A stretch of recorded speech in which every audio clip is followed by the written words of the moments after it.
قرآن مجید کا جو یہ میوزک ہے، قرآن کے الفاظ کا جو حسن ہے، جہاں تک حسن معنوی ہے وہ تو ہر لفظ میں ہے، لیکن یہ حسن ظاہری، حسن صوتی، حسن لفظی، یہ اپنے کلائمیکس پر آپ کو نظر آئے گا سورہ رحمان میں۔ اس کی 4 آیات پر ذرا توجہ کریں گے، عجیب حقائق سامنے آئیں گے۔ جہاں یہ قرآن مجید کے حسن صوت اور حسن لفظی کی معراج ہے، وہیں اس کی پہلی 4 آیات میں 4 چوٹی کی چیزوں کا ذکر ہے، سب سے اونچی چیزیں۔ پہلی آیت کیا ہے؟ الرحمن۔ ایک آیت ہو گئی۔ رحمان کیا ہے؟ اللہ کا نام ہے۔ کبھی آپ نے غور کیا اللہ کے ناموں میں سب سے پیارا نام کون سا ہوگا؟ رحمان۔ کیوں؟ اس کا مادہ کیا ہے؟ رحمت۔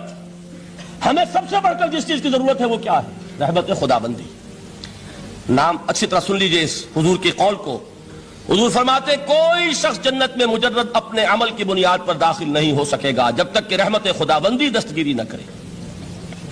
کسی صحابی نے بڑی ہمت اور جرأت کا ثبوت دیا کہ پوچھ لیا کیا حضور آپ بھی؟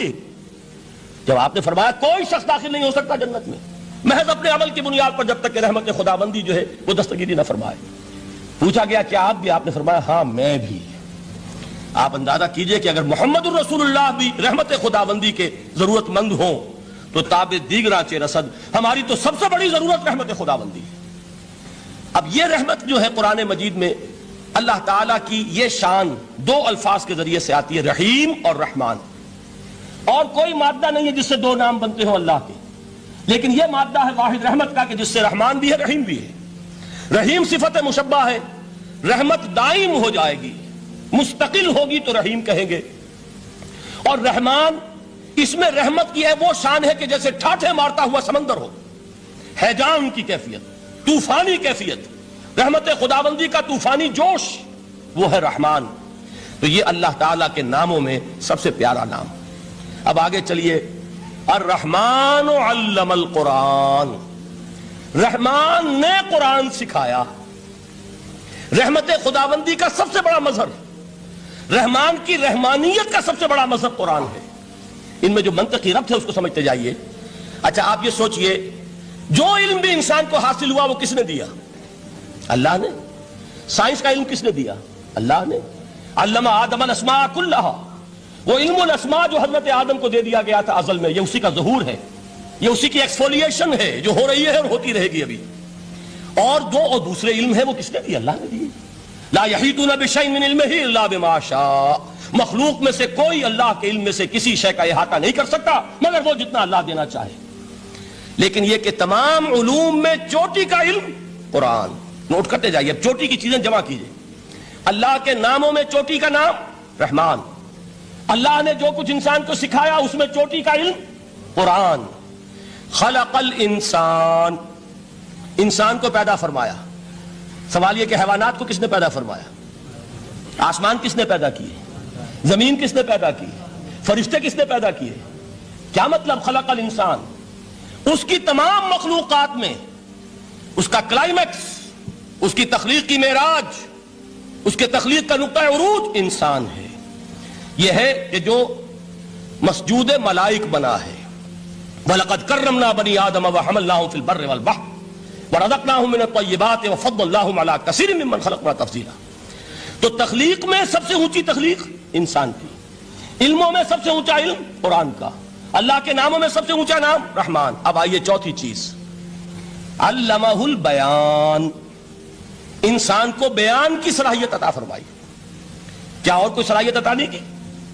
بینائی کس نے دی؟ اللہ نے۔ اسی طریقے سے سماعت کس نے عطا فرمائی؟ اللہ نے۔ کتنی فیکلٹیز ہیں، کتنے ایکسٹرنل آرگنز ہیں سینس کے، کتنے انٹرنل سینسز ہیں جو اللہ نے دیے ہیں۔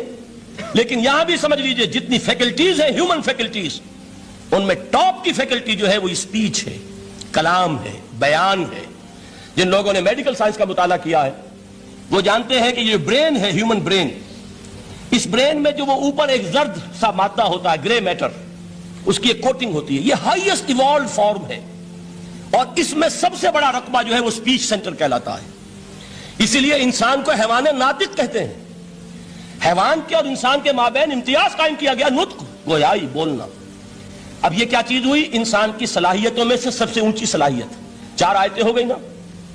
اللہ کے ناموں میں سب سے چوٹی کا نام رحمان، اس نے جو علوم پیدا کیے ان میں چوٹی کا علم قرآن، اس نے جو مخلوقات پیدا فرمائی ان میں چوٹی کی مخلوق انسان، انسان کو جو صلاحیتیں اور استعدادات عطا فرمائی ان میں چوٹی کی استعداد بیان۔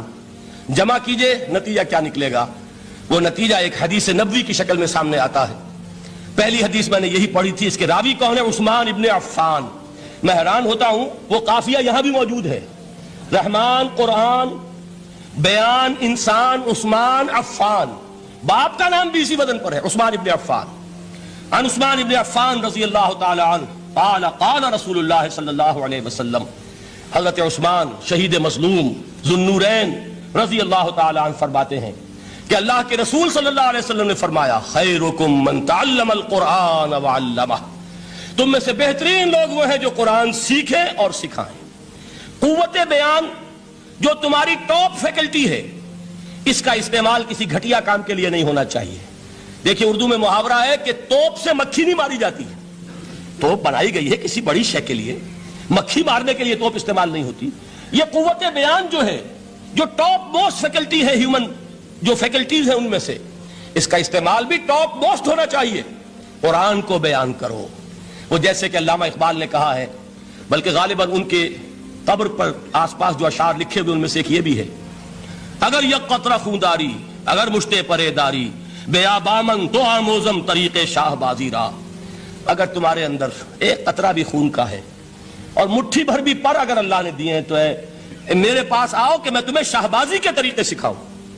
اسی طرح جان لیجئے، اگر اللہ نے قوت گویائی عطا فرمائی، اگر اللہ نے تمہیں حیوان ناطق بنایا، اگر اللہ تعالیٰ نے تمہیں یہ صلاحیت عطا فرمائی، اس صلاحیت کا مصرف دنیا کو نہ بناؤ، اس صلاحیت کا مصرف اللہ کے کلام کو پھیلانے پر اس کو صرف کرو۔ خیرکم من تعلم القرآن وعلمہ، خیر جب لفظ آتا ہے بغیر من کے، ورنہ تو آتا خیر من ہو تو یہ ہوگی کمپیریٹیو جو ایک ایڈجیکٹیو جو ہوتی ہے، لیکن یہ سپرلیٹیو ڈگری ہے جب بغیر من کے ہوگا۔ خیرکم، دی بیسٹ امنگسٹ یو، جو تم میں بہترین لوگ ہیں وہ کون ہیں؟ من تعلم القرآن وعلمہ، جو قرآن سیکھیں اور سکھائیں، قرآن پڑھیں اور اسے بیان کریں۔